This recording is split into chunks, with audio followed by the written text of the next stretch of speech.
myself, Mohammed Shafir Vapu, roll number 22 BVC 134, radio talk show. எங்கள் topic ரொம்ப simple. Remake பண்ணுற ஃபிலிம்ஸோட effect and எப்படி அது பாக்ஸ் ஆஃபீஸில் ப்ளே பண்ணுது அப்படிங்கிறத பற்றி தான் பேச போகிறோம். என் கூட பேச போகிறது வந்து விஷ்ணுதேவ். அண்டு சொல்லுங்கள் விஷ்ணுதேவ், ரீமேக்ஸ் அந்த மாதிரி ஒரு படத்தை வந்து அந்த படம் அங்கே நல்லா பாக்ஸ் ஆஃபீஸ் ப்ளே பண்ணி அதை இங்கே ரீமேக் பண்ணுறாங்களே, அதை பற்றி உங்கள் கருத்து என்ன? ஃபர்ஸ்ட் ஆஃப் ஆல், எனக்கு ரீமேக்குன்னு நீங்கள் சொன்னாலே எனக்கு மைண்டுக்கு ஃபர்ஸ்ட் வர டைரக்டர் மோகன் ராஜா தான். ஏன்னா அவரோட ஜெயம்லேருந்து எடுத்து அவரோட அடுத்த தனி ஒருவன் வரைக்குமே எல்லா படமுமே ரீமேக் தான், இன்க்ளூடிங் வேலாயுதம். ஸோ அவர் எடுத்த ஒவ்வொரு ரீமேக் படம், பீட் M Kumaran son of Mahalakshmi, ஜெயமாக இருக்கட்டும், வேலாயுதமாக இருக்கட்டும், எல்லாமே பாக்ஸ் ஆஃபீஸ் ஹிட்ஸ். ஸோ எனக்கு தெரிஞ்சு கண்டென்ட் நல்லா இருந்து ஆடியன்ஸ்க்கு பிடிக்கிற மாதிரி இருந்துச்சுன்னா எல்லாமே ஆடியன்ஸ் மேலே நல்ல எஃபெக்ட் இருக்குன்னு தான் நான் நம்புகிறேன். இப்போ கூட ரீசெண்டாக ஃபாரஸ்ட் கம்புங்கிற ஒரு இங்கிலீஷ் மூவி வந்து ஹிந்தியில் வந்து அமீர் கான் வந்து லால் சிங் சத்தான்னு ஒரு மூவி நடிச்சிருந்தார். பட் அது வந்து மிகப்பெரிய ஃப்ளாப் ஆகிடுச்சு. அமீர் கானோட ஃபிலிமோகிராஃபிலேயே மேஜர் ஃப்ளாப் ஆன ஃபிலிம் வந்து லால் சிங் சத்தா ஆகிடுச்சு. அதை பற்றி நீங்கள் என்ன நினைக்கிறீங்க? அது வந்து இப்போது அந்த ஒரு ஜானரோ அந்த ஒரு கண்டென்ட் வந்து இவங்களுக்கு அப்பீல் ஆகாது. அமீர் கான் வந்து ஒரு பெரிய பாலிவுட் ஸ்டார். பட் பாலிவுட்டோட ஆடியன்ஸ் பார்த்திங்கன்னா ரொம்ப ஒரு மசாலா அந்த ஒரு மாதிரி ஃபிலிம்ஸ் தான் எக்ஸ்பெக்ட் பண்ணுவாங்க. ஸோ அவங்களுக்கு இந்த மாதிரி ஃபிலிம்ஸ் வந்து அவ்வளோக்கு அப்பீல் ஆகாது. அவங்க தேட்டரில் ரொம்ப போரிங்காக ஆரம்பிச்சிடும். ஸோ அதனாலேயே அது ஃப்ளாப் ஆகிருக்கலாம்.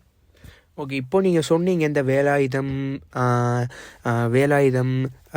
ஜெயம் அந்த மாதிரி மூவிஸ் எல்லாமே வந்து பாக்ஸ் ஆஃபீஸில் நல்லா ப்ளே பண்ணியிருக்குன்னு. இப்போது இந்த 2024 பீரியடில் ஒரு படம் வந்து பேன் இண்டியா லெவலில் ரிலீஸ் ஆகாமல் இப்போது நார்மலாக அவங்க லாங்குவேஜில் மட்டும் ரிலீஸ் ஆகி அதை ரீமேக் பண்ணுறப்போ, அதை ரீமேக் பண்ணணும்னு அவங்க நினைக்கும் போதே அப்படி என்ன அந்த படத்தில் ரீமேக் பண்ணுறாங்கன்னு அவங்க அந்த ஒரிஜினல் வெர்ஷனே சில பேர் பார்த்துருவாங்களே. ஃபார் எக்ஸாம்பிள் ரீசெண்டாக கூட நெஞ்சுக்கு நீதின்னு உதயநிதி ஸ்டாலின் நடித்த ஒரு மூவி இருக்குது. அது ஆர்டிகல் 15 ஒரு ரீமேக் தான். அண்டு அது ஒன்றும் பாக்ஸ் ஆஃபீஸில் பெரிய ப்ளே பண்ணல. ஏன்னா அந்த படத்தோட அனௌன்ஸ்மெண்ட் விட்டதுக்கப்புறம் ஆர்டிகல் 15ஓட வியூ நெட்ஃப்ளிக்ஸில் அதிகமாச்சு. அவங்க என்ன இருக்குது அப்படின்னு பார்க்கும்போது இது நெஞ்சுக்கு நீதி இல்லை இங்கே ரீமேக் பண்ணுற படத்துக்கு அடியாக இருக்கும்னு நினைக்கிறீங்களா? அடியாக இருக்கும்னு நான் நினைக்கல. ஏன்னா இப்போது நெஞ்சுக்கு நீதி அந்த படத்தோட பாக்ஸ் ஆஃபீஸ் கலெக்ஷன் பார்த்தோம்னா கிட்டத்தட்ட நமக்கு ஒரு 50 crores வந்திருக்கு. ஸோ ஒரு உதயநிதி ஸ்டாலினோட ஸ்டாச்சருக்கு இருக்கிற ஒரு ஆக்டருக்கு 50 crores is a very good number box ஆஃபீஸில்.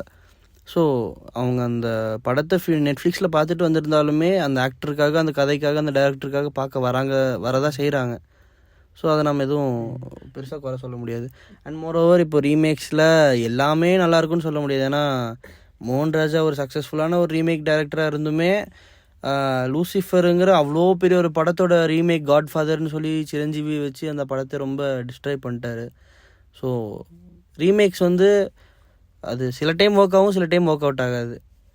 நீங்கள் நெஞ்சுக்கு நீதி பார்த்தீங்களா? நான் பார்த்தேன். உங்களுக்கு அந்த ஆர்டிகல் 15 அந்த ஒரு எஃபெக்ட் உங்களுக்கு நெஞ்சுக்கு நீதியில் இருந்துச்சுங்களா? இல்லை அதை விட கொஞ்சம் டவுனாக தான் நான் ஃபீல் பண்ணேன், எனக்கு அந்த ஆர்டிகல் 15 கொடுத்த அந்த ஒரு எஃபெக்ட் கொடுக்கல நீங்கள் நினைக்கிறீங்களா? இல்லை, ஆர்டிகல் 15 இப்போ பார்த்தோம்னா ஜாட் கம்யூனிட்டி அப்படின்னு சொல்லுவாங்க அங்கே நார்த்தில். ஸோ அந்த ஜாட் கம்யூனிட்டிக்கு தான் அங்கே ரொம்ப ஒரு மாதிரி மைனாரிட்டியாக ட்ரீட் பண்ணுவாங்க, ரொம்ப கீழ் இதுவாக ட்ரீட் பண்ணுவாங்க. நம்ம ஊரில் ஜாதி பார்க்குற மாதிரி அங்கே அந்த மாதிரி ஜாட் பிராமன்ஸ் அந்த மாதிரி தான் பார்ப்பாங்க. ஸோ அது என்ன இப்போது இதுன்னா, இந்த ஆர்டிகல் 15 படத்தில் அவங்கள எப்படி ட்ரீட் பண்ணுறாங்கங்கிறத ரொம்ப ராவாக, ரொம்ப சென்சார் ஆனாலும் பரவாயில்லங்கிறத இதில் எவ்வளோக்கு எவ்வளோ உண்மையாக காட்ட முடியும் காமிச்சிருப்பாங்க.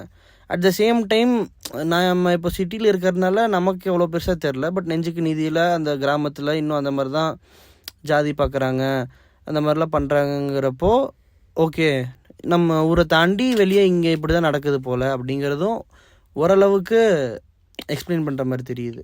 பட் உங்களுக்கு அந்த ஆர்டிகல் 15 கொடுத்த அந்த ஒரு எஃபெக்ட், ஆர்டிகல் 15 வந்து என்னை பொறுத்த வரைக்குமே ஒரு கல்ட். பட் நெஞ்சுக்கு நீதி ஒரு ஸ்மால் டைம் ரீமேக்னு சொல்லணும். Small time remake. இப்போ நீங்கள் சொல்லுங்கள், நீங்கள் பார்த்ததுலேயே ஒரு உதயநிதி இப்போது அவுட் ஆஃப் சினிமா பேசணும்னு உதயநிதிங்கிறவர் இப்போது பாலிடிக்ஸ்குள்ளே வர்றதுக்காக ஒரு சோஷியல் அப்பீல் உள்ள ஒரு படத்தை சூஸ் பண்ணி அவர் எடுத்து ஒரு பேர் வாங்குறது ரீமேக்கான ஒரு படமாக தான் நான் அதை பார்க்குறேன். புரியுது. இப்போது நீங்கள் சொல்லுங்கள், நீங்கள் நிறைய ரீமேக்ஸ் பார்த்துருப்பீங்க.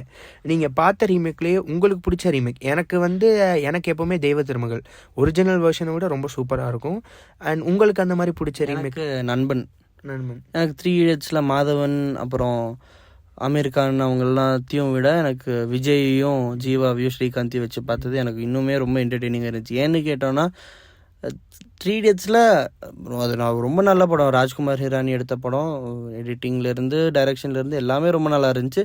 பட் எனக்கு ஒரு மாதிரி ஆமீர் கானோட கேரக்டர் பார்க்கும்போது ஒரு மாதிரி ரொம்ப ரிட்டார்டட்னு சொல்ல முடியாது, ஒரு மாதிரி இவன் கொஞ்சம் லூஸாக இருப்பானோ, அவனோட ஃபேஸ் எக்ஸ்பிரஷன்ஸ் அதெல்லாம் பார்த்தாலே இவனுக்கு மண்டையில் ஏதோ பிரச்சனை இருக்கும், அந்த மாதிரியே நமக்கு ஒரு ஃபீலிங் வரும். பட் விஜய்ங்கிறவர் அந்த ரோலை ஒரு மாதிரி சட்டிலாக ஒரு மாதிரி மெச்சூரான ஆள், டீச்சரை விட எல்லாமே தெரிஞ்சுமே மெச்சூரான ஒரு நார்மலான ஒரு ஆளாக சங்கர் காமிச்சிருப்பாப்புல. ஸோ அந்த மாதிரி பார்த்து அந்த லாஜிக் எல்லாமே பார்த்து என்டர்டெயின்மெண்ட் வைஸாக எனக்கு நண்பன் ரொம்ப பிடிக்கும். ஓகே விஷ்ணு, இதோட நம்ம முடிச்சுக்கலாம். ரொம்ப தேங்க்யூ.